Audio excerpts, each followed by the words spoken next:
कुंडली मिलाएंगे तो बोले 36 के 36 गुण मिल गए, चाहे शादी के 4 दिन बाद लट बज जाए। एक व्यक्ति ने ऋषि दयानंद जी से सत्यार्थ प्रकाश में प्रश्न किया, अगर मैं परमात्मा की भक्ति करूं तो क्या परमात्मा मेरे सारे पापों को माफ कर देगा? क्योंकि वर्तमान में जितनी भी कथाएं होती हैं और जितने भी कथावाचक अपनी कथा आरंभ करते हैं, आरंभ ही यहीं से होता है। अगर एक बार आपने ये कथा सुन ली तो आपके कई जन्म के पाप, जोर से बोलो, माफ। और केवल आपके नहीं, आपकी पीढ़ियों के पाप माफ हो जाएंगे।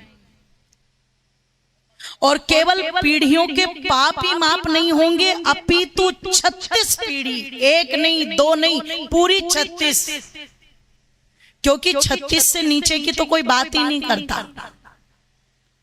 कुंडली मिलाएंगे तो बोले 36 के 36 गुण मिल गए, चाहे शादी के 4 दिन बाद लट बज जाए, उससे मतलब नहीं। पर 3 और 6 को क्लिक करके 36 गुण मिला देते।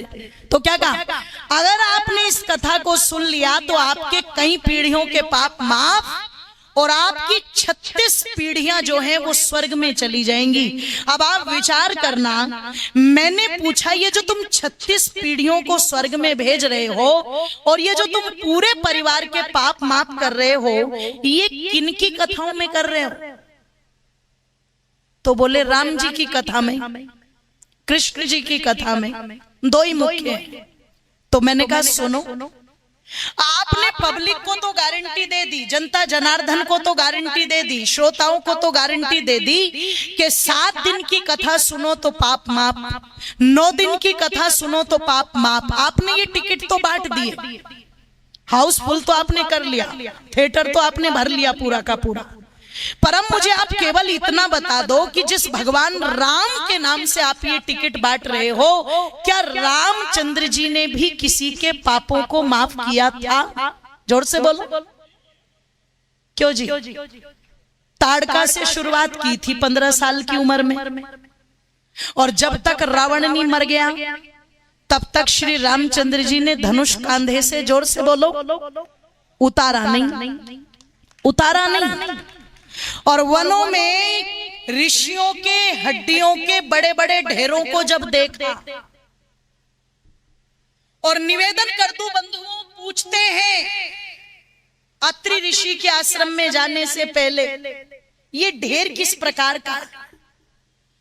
तो जितने भी ऋषि मुनि थे दंडक वन में, वो सब के सब कहते हैं राम, रावण के जो राक्षस है उन्होंने इतना आतंक इस दंडक वन के अंदर मचा रखा है कि ऋषि मुनियों को मार मार करके ये उनकी हड्डियों के ढेर हैं जो तुम्हें दिखाई दे रहे हैं।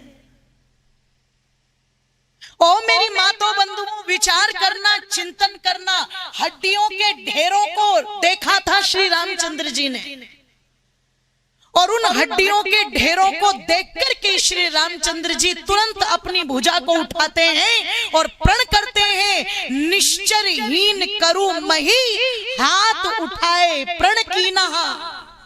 यही था ना?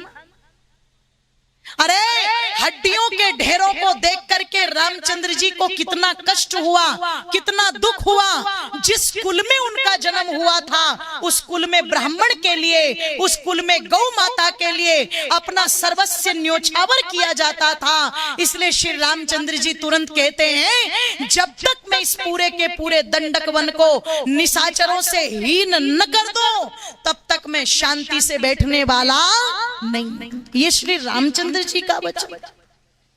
और कभी पढ़ेंगे आप यदि उस प्रसंग को, आरण्यक कांड का प्रसंग है, कभी पढ़ेंगे तो उस समय माता सीता, क्योंकि पुरुष जो होते हैं वो थोड़े उग्र स्वभाव के होते हैं, कहीं पर लड़ाई बच जाए तो पुरुष सबसे पहले भागेंगे और माताएं क्या कहेंगी, बैठ जाए यहीं पे चुपचाप, घना दारा सिंह मत बनाकर। किसी की लड़ाई होती है और ये उठ के चल देते। तो माताओं का जो स्वभाव होता है वो हमेशा रोकने का स्वभाव होता है, टोकने का स्वभाव होता है। थोड़ी घबरा जाती हैं, भावुक होती हैं, नहीं चाहती माताएं कि उनके पति लड़े या उनके पुत्र लड़े या उनके परिवार के सदस्य लड़े। इसलिए स्वभाव के अनुसार माता सीता जी डर गए और डर करके श्री रामचंद्र जी से क्या कहती हैं, नाथ प्रणाम।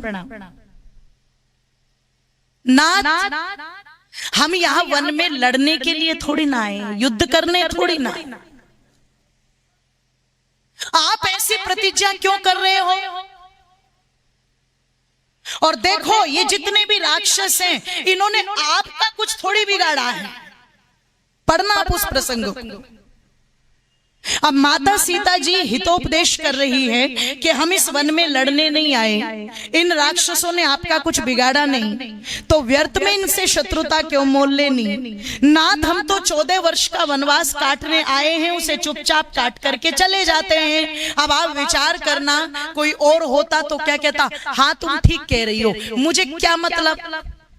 आज के व्यक्ति की तो यही भाषा है ना, राम को मानने वालों की आजकल भाषा ही यही है कि जी देखो हम तो कहीं पैर अड़ाते नहीं है ना, हमें किसी से ज्यादा मतलब। हमारे लिए तो सीधा सा सिद्धांत है, रामा रामा हरे हरे और लड्डू खाओ पड़े पड़े, बस सीधी सी बात। तो यहां माता सीता जी वही बात कह रही है, पर रामचंद्र जी क्या कहते हैं, सीते सुनो, पहली बात तो मैं क्षत्रिय हूं और क्षत्रिय का जो बल होता है उस बल का प्रयोग ही करना चाहिए सज्जन की रक्षा के लिए और दुष्टों के विनाश के लिए। गीता भी कहती है, परित्राय च साधुनाम विनाशाय च दुष्कृताम। पहला तो कर्तव्य मेरा क्षत्रिय होने के नाते भी बनता है कि मैं अपने बल का उचित दिशा में प्रयोग करूं, और दूसरा जिस कुल में मेरा जन्म हुआ है वहां गौर ब्राह्मण की रक्षा के लिए अगर अपने प्राणों की भी आहुति दे देनी पड़े तो दे देनी चाहिए। और सीते सुनो, मैं इस धर्म के लिए, मैं इस कर्तव्य के लिए अपने प्राण त्याग सकता हूं। प्राणों से अधिक प्रिय ये लक्ष्मण खड़ा हुआ है, इसे त्याग सकता हूं। सबसे अधिक प्रिय है देवी सीते, मैं तुम्हारा त्याग कर सकता हूं, पर राम अपने कर्तव्य का त्याग नहीं कर सकता। राम का कर्तव्य है इन दुष्टों को दंड दे करके इन ऋषि मुनियों की रक्षा करना, वो मैं करूंगा। बताओ पूरी रामायण में रामचंद्र जी ने कहीं भी किसी के पापों को माफ किया हो तो बता दो।